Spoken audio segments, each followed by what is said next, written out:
Fala galera, estamos aqui em mais um vídeo do Betas e hoje a gente tem uma convidada muito especial, é a Thaís Makino. Olá.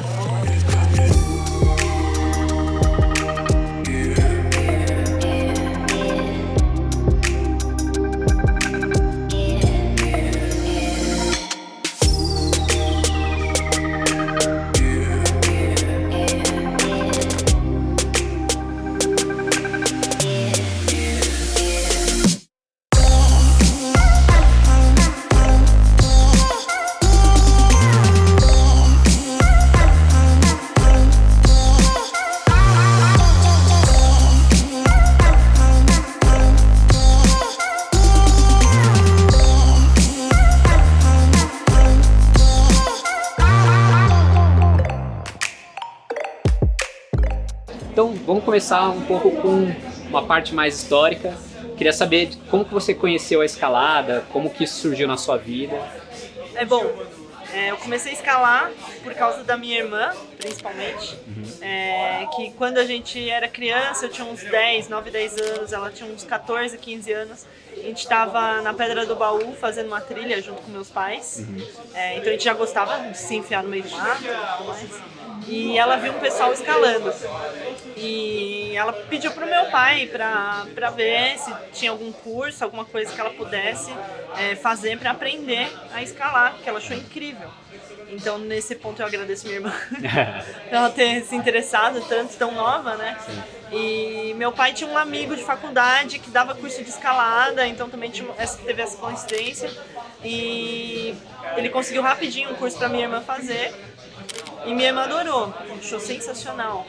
E meus pais resolveram fazer um curso também, porque eles queriam entender aonde que ela estava se enfiando, como que era esse negócio de escalar. E também é legal, porque eles poderiam muito bem ter proibido, né? Sei lá, falado que, não, acho que isso é muito perigoso, melhor você não fazer. Como eles não sabiam do que se tratava, eles foram aprender.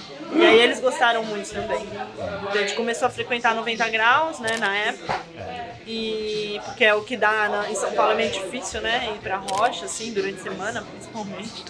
Então a gente ia na 90 graus e aí lá acabou virando meu quintal, né. Eu ficava lá direto com meus pais, porque eu tinha 10 anos, não podia ficar sozinha em casa.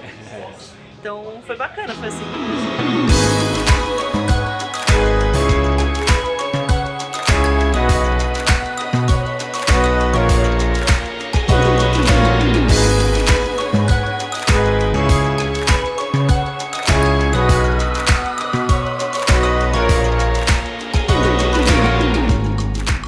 Hoje em dia você escala muito em competição, mas você já escalou muito na rocha? Quando você começou era mais na rocha do que na academia?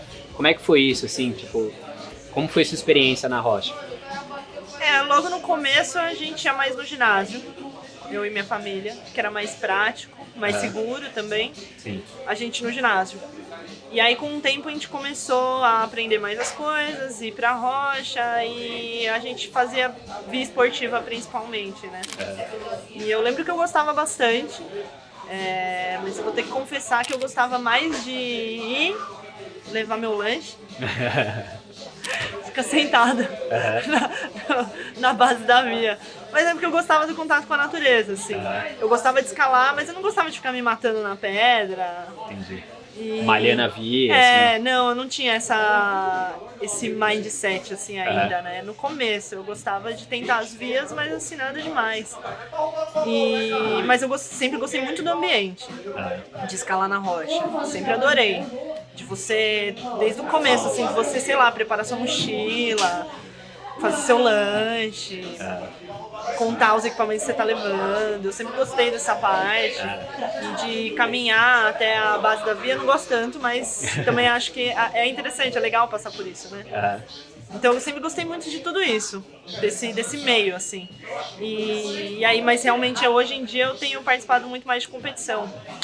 E eu tenho evitado ir pra rocha pra eu não me dispersar tanto, porque eu gosto muito de escalar na rocha.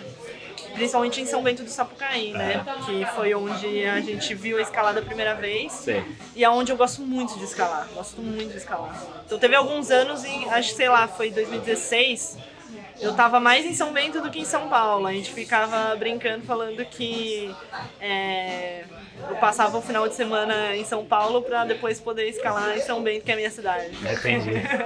Porque eu ficava muito tempo lá. Então teve alguns meses eu ajudei a abrir boulder lá, porque eu acabei começando a fazer muito mais boulder mesmo. Então ajudei o Cláudio e a Yuri lá de São Bento a abrir setor novo de boulder. Que legal. Então aprendi várias coisas relacionadas a abrir setor mesmo, a conversar com o dono de terreno. Sim. São coisas super interessantes. Conservação de trilha, sinalização, várias coisas que eu acabei aprendendo com eles. Sim. Foi super legal, porque eles são um casal super correto, assim, e é super bacana. Aí, quando eu comecei a competir mais e o negócio começou a ficar mais sério, aí eu parei um pouco de ir pra lá. E aí, hoje em dia, eu tenho ido muito pouco mesmo, mas é mais consciente, uma decisão consciente, assim, que é porque senão eu começo a me dispersar mesmo, porque realmente é muito legal escalar na rocha. Entendi. E nessa migração que você falou que teve um pouco da via pro boulder, qual é a principal diferença, assim, que você sentia, assim, do tipo... Você acha que tem uma vibe diferente ou é pelo tipo de força diferente que você faz? Qual foi o motivo, assim, principal? Eu acho que boulder é uma modalidade, no geral, tanto no ginásio quanto na rocha, é uma modalidade mais social. Você consegue praticar boulder com várias pessoas. Ninguém precisa ficar esperando uma hora para outra pessoa descer, para você tentar. É mais dinâmico, né? E pra mim acaba sendo mais divertido. Eu gosto mais. Mas é por causa disso mesmo, porque eu não gosto de ficar, sei lá, prendendo uma pessoa na minha SEG enquanto eu tô tentando um negócio, e depois eu não gosto de ficar na SEG uma hora também. Entendi. Então eu gosto quando as coisas são um pouco mais dinâmicas, mais divertidas, assim. E até porque na rocha, como eu não levo a sério que nem competição, aí é que eu não vou querer ficar uma hora lá pendurada. Entendi. Malhando a via, né? O projeto. Então, e boulder é legal, porque você entrou em um boulder e não gostou, passa pro próximo. Empurra o crash pad pro lado, você entra no outro lado. Não gostou, vai pro outro. Sim. Então, acho que é mais fácil de você escalar. E também é mais legal, eu acho que porque precisa de menos conhecimento, né? Menos material e menos conhecimento. É mais acessível. Sim. Tanto é porque eu gosto de boulder também, porque eu acho mais fácil colocar as pessoas no esporte através do boulder. Porque eu acho mais acessível. Você não precisa comprar equipamento, você não precisa fazer curso. Você precisa de um mínimo de noção, né? Sim. Mas você não precisa de um curso extenso de um final de semana inteiro. Segurança, né? Talvez o medo de altura, imagino, também. Sim, E aí, mesmo assim, a pessoa tem medo de altura, coloca num bloco menor. Né? Então, eu gosto muito de boulder por causa disso.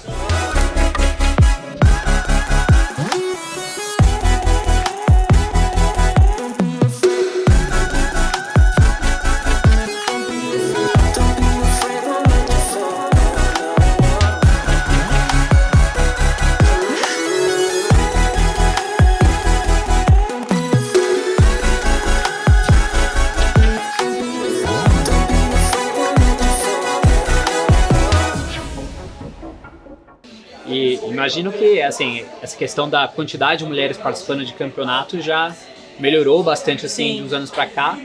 Mas você acha que ainda tem algo que limita as mulheres a competirem? Ou o que você acha que, de repente, precisaria mudar para mais mulheres competirem, assim? Ou escalar de forma geral também, assim? Eu acho que as coisas já estão mudando, porque já está começando a aumentar mais o número de mulheres na escalada. E acho que as próprias mulheres também estão percebendo que é muito mais legal mulher escalar com mulher, por exemplo. Até pra evitar algumas situações que são super chatas mesmo de machismo, do cara, sei lá, querer vir dar segurança com a mão na cintura, sem nem conhecer a menina, coisa que eu já vi várias vezes também. Ou tipo, sei lá, a menina que é mais tímida, ninguém dá atenção, sabe? Sim. Então eu acho que as próprias mulheres estão percebendo que, putz, é legal escalar com parceria de mulher, então elas estão chamando as amigas, então, tipo, putz, a gente tá se virando e tá rolando, tá melhorando, ou que nem vários eventos, que nem o Pocalcinhas, né, que, putz, é um evento incrível, vai muita mulher, e é super legal, porque aí as meninas não precisam falar que, não precisam esconder que tem medo, sabe? Porque se fala com um cara que tem medo, é óbvio que você tem medo, não precisa ficar com medo. Sendo que homem também tem medo. Sim. Enfim, eu acho que tá melhorando, mas realmente ainda tem bastante a melhorar, ainda é um esporte bastante masculino, né? Como eu já fiquei pensando várias vezes nisso, acho que é uma questão também de quebrar um pouco o estigma de que escalada é uma coisa bruta, perigosa. Ou que vai ficar bombado. Ou assim, que vai ficar bombado. E também se ficar bombado não tem problema. Exatamente. Entendeu? Então, eu não sei, acho que... Mas já tá acontecendo, assim. Mas acho que é questão de difundir mais o esporte e as mulheres perceberem mais que pode vir, não tem problema, sabe? Agora, vamos falar um pouquinho do ano passado, 2018, que imagino que foi um ano bem interessante para você em termos de competições, assim, né? Várias conquistas, várias coisas que aconteceram. Conta um pouquinho pra gente como é que foi esse ano, tanto em termos de treinamento, enquanto os campeonatos também que você participou. Ano passado foi uma loucura, né? As coisas aconteceram super rápido. Então, eu não estava esperando, por exemplo, que a escalada entrasse nas Olimpíadas tão rápido. Eu achei que ia demorar um pouco. Então, logo que entrou, já começou já rolou a seleção brasileira de escalada. A gente já começou a treinar mais, começou a aparecer os campeonatos que a gente ia participar fora do Brasil. De repente, fiquei 3 meses na Europa, competindo, viajando. Então, foi muito rápido. 2018 passou assim, correndo, então muita coisa aconteceu e foi realmente um dos melhores anos, eu acho, pra mim, na carreira de escalada, foi com certeza o melhor ano, eu acho. Porque tudo aconteceu rápido e foi tudo encaixando meio que direitinho, assim. Então, eu venci as 3 modalidades, né, do brasileiro, coisa que eu não estava esperando. Que é boulder, dificuldade e velocidade. Velocidade. Eu jamais esperaria ganhar as 3 modalidades. Então no foi mesmo uma ano, surpresa, inclusive, né? No mesmo muito... ano, no mesmo ano. Ganhar as 3 modalidades, eu não estava esperando. E como foi essa sensação, assim? Putz, eu fiquei... Porque, assim, o brasileiro de boulder aconteceu no começo do ano. E via e velocidade foi no final do ano, depois da viagem. Sim. Então eu acho que eu ainda tava meio que na pilha da viagem, meio sem... A ficha ainda não tinha caído de tudo que tinha acontecido, que foi o ano que eu mais participei de campeonato. E imagina que, sei lá, normalmente eu participo de 3 campeonatos no ano, que é campeonato brasileiro e um campeonato no Chile. Tipo isso. É o normal. Ano passado eu participei acho que de mais de 8 campeonatos. Legal. Foram muitos campeonatos. E eu tava assim, com a cabeça explodindo já de tanta coisa já que tava acontecendo. Cheguei no Brasil depois da viagem, aí teve brasileiro, fui bem, ganhei, então eu cheguei meio que, nossa, no final do ano eu não tava mais acreditando no que tava acontecendo. E ainda teve o Prêmio do Brasil Olímpico também, que aí eu fui pro Rio de Janeiro receber, aí vi um monte de atleta sensacional no mesmo lugar. Aí foi só pra explodir a cabeça mesmo. Então passou muito rápido, aconteceu tudo, foi incrível, maravilhoso e é super difícil de digerir, na real. Eu ainda tô digerindo coisa que aconteceu.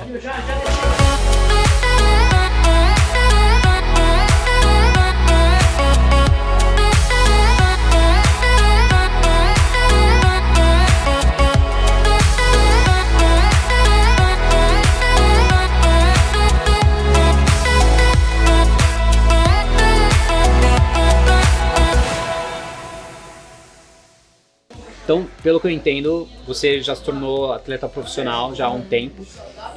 Como você enxerga a profissão de atleta de forma geral e principalmente na escalada? Assim, você acha que hoje está mais fácil do que antigamente ou continua difícil? Como que é ser um atleta profissional hoje de escalada? Ser um atleta profissional de escalada hoje é uma coisa muito recente. Já é uma coisa que é muito nova, né? Então eu me considero uma atleta em transição. Eu claro, né, agora eu sou uma atleta profissional, mas eu ainda estou entendendo todo esse processo de ser uma atleta profissional mesmo, de ter que me preocupar com a minha alimentação, quantas horas eu durmo, que outras atividades eu estou fazendo no meu dia que de repente pode atrapalhar meu treino, porque meu treino agora é a prioridade, entendeu? Isso pra mim foi um pouco estranho, exatamente porque na real eu não estava esperando ser atleta profissional, assim, agora, com 31 anos, com escalada nas Olimpíadas. Então, como aconteceu tudo muito rápido, acho que ainda estou digerindo, ainda tentando entender e tentando organizar a minha vida para poder aproveitar isso ao máximo, né? E claro, putz, é um sonho que eu tô realizando, né? Nunca imaginei e tá acontecendo, então tá sendo super legal. Mas realmente é meio difícil, assim, porque não é... A gente não fica rico, né? A gente tem que saber também fazer as contas certinho, para no final do mês ficar tudo certinho, pra gente conseguir viajar pra competir.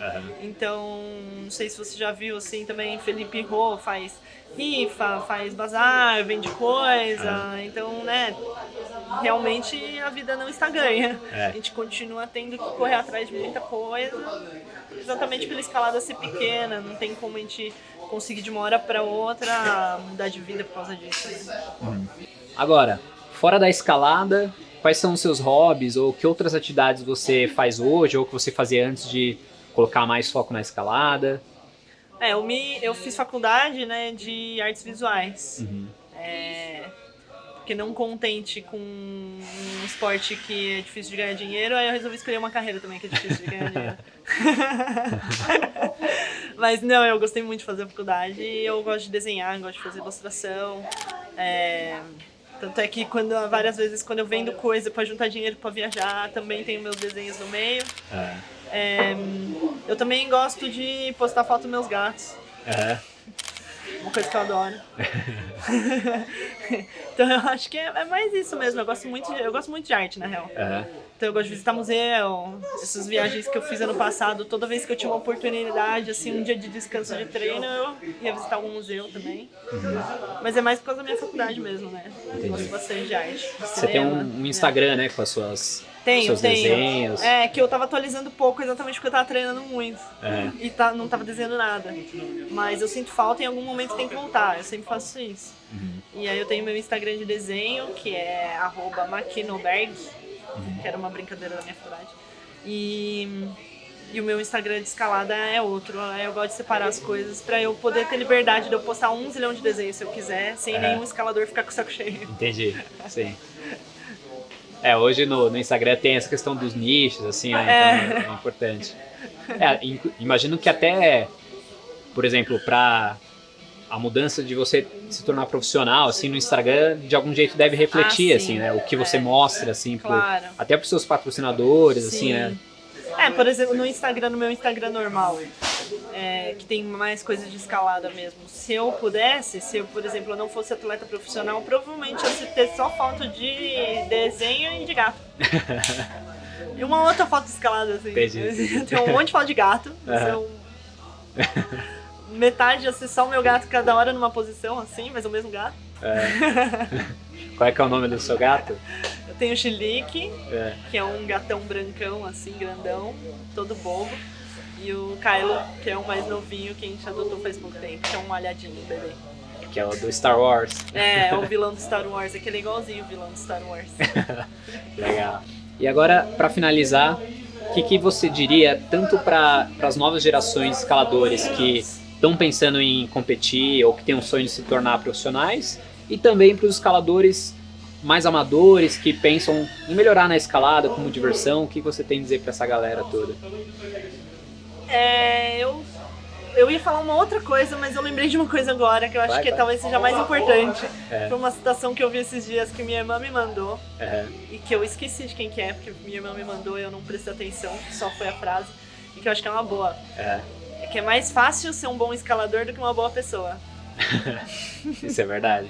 Então eu acho assim, se você quer ser um bom escalador profissional, você tem que treinar muito mesmo, mesmo. E tem que, acredito, ser uma pessoa ética, né? Ser uma pessoa responsável,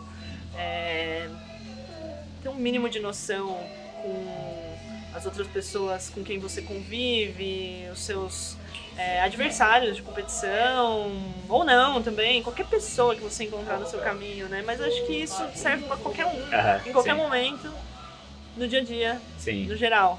Por isso que eu acho, é muito mais fácil você só treinar e ser um bom escalador e, sei lá, ser o Adam Ondra, do que ser uma pessoa realmente, né, cabeça no lugar. Então, ser um bom escalador não justifica também você ser um... Pode falar? Pode. Ser um bom escalador não justifica você ser um merda. Então, eu acho que independente do seu objetivo, se você ficar com a cabeça no lugar, tá tudo certo. E se você fizer escalada pelos motivos certos, se você gosta mesmo daquilo, e tá respeitando os outros, tá respeitando o espaço, tá respeitando o seu próprio corpo também, tá ótimo. Não precisa perseguir só o grau, assim, né? Não. Até porque se você quer, é ótimo, vai lá. Desde que você, né, seja legal com sua segue, com as pessoas com quem você escala. Então, né, acho que isso é o principal mesmo. Porque realmente eu vejo bastante, assim, principalmente de 90 anos na questão do machismo, assim, namorado que trata a namorada mal, sabe? Sim. Tipo, a menina travou na segue ali, o cara, sei lá, perdeu meio segundo pra fazer uma costura, aí já começa a dar uns berros, começa a gritar. Já vi isso na frente de todo mundo, sabe? Bota a culpa na menina porque não mandou a via. Não deixa a menina escalar porque o trabalho dela era segue. Então de que adianta, sabe? Sim. O cara mandar 10º grau, você faz isso com a namorada. Sim. Então, parabéns se o cara faz isso. Tipo, e continua sendo um bosta. Sim. Por isso que eu acho que o meu conselho é mais esse, né? Bacana. Muito bom. Bem, então é isso, galera. A gente falou com a Thaís Makino hoje. E espero que vocês tenham gostado. Sigam ela no Instagram. Os links vão estar todos aqui na descrição, aqui embaixo em algum lugar. E acompanhem ela e vamos torcer pro próximo campeonato que a Thaís vai participar. Valeu. Come on! Obrigada.